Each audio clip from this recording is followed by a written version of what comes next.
Hi hello నమస్తే అండి. Welcome to Talluru Aruna kitchen vlogs. ఈరోజు ఎండు రొయ్యలు దొండకాయ రెండు కాంబినేషన్ తోటి కర్రీ చేస్తానండి. తయారు చేయ విధానము ముందుగా స్టవ్ మీద బాండీ పెట్టుకొని తగినంత ఆయిల్ వేసుకుంటున్నాను.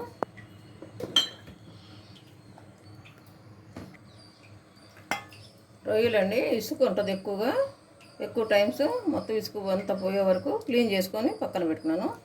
ఇప్పుడు ఆయిల్ రొయ్యలు వేయించుకోవాలి.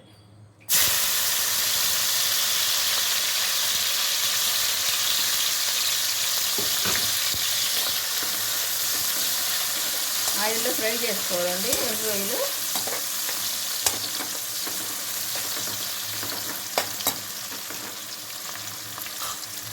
వేసుకున్నాం ఇప్పుడే.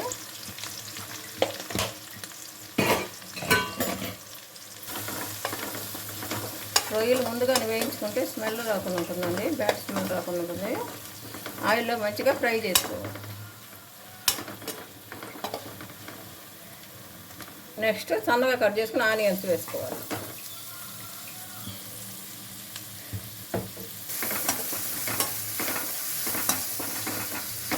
ఆనియన్స్ కూడా వేసుకొని ఫ్రై చేసుకోవాలి ఆయిల్లో. అల్లం వెల్లుల్లి పేస్టు వేసుకోవాలి.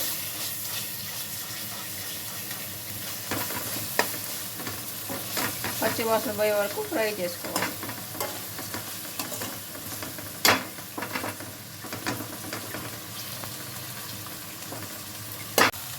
ఇప్పుడు తగినంత సాల్ట్ వేసుకోవాలి. కట్ చేసుకున్న టమాటా ముక్కలు, పెద్ద సైజు టమాటా ముక్కలు 2 వేస్తున్నానండి.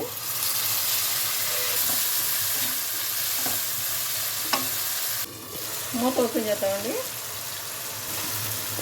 టమాటాలు వేసిన అంతా ఒకసారి కలిగిట్టుకొని కట్ చేసుకున్న దొండకాయ ముక్కలు వేసుకోవాలి. దొండకాయ ముక్కలు వేసిన తర్వాత మొత్తం ఒకసారి కలుపుకోవాలి.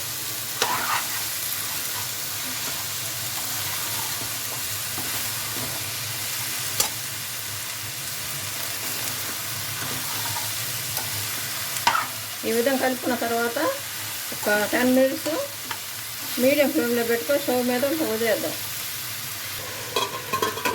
మూత పెట్టి 10 మినిట్స్ వదిలేద్దాం. 10 మినిట్స్ అయిందండి.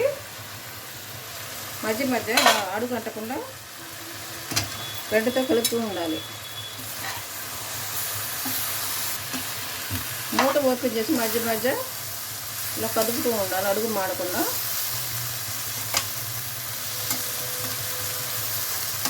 మళ్ళీ మూత పెడదామండి.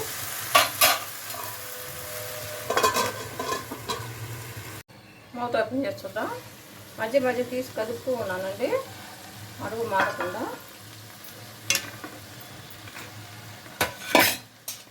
ఇప్పుడు క్లీన్ చేసుకున్న కొత్తిమీర వేసుకుంటాను.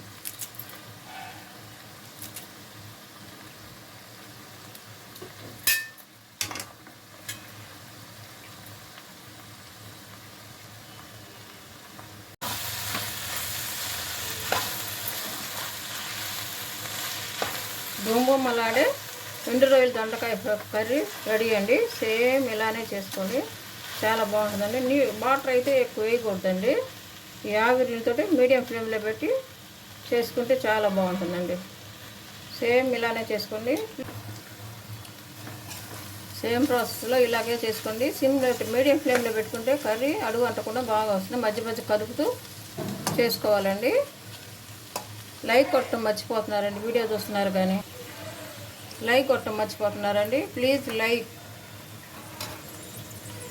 Like and share. Thank you very much.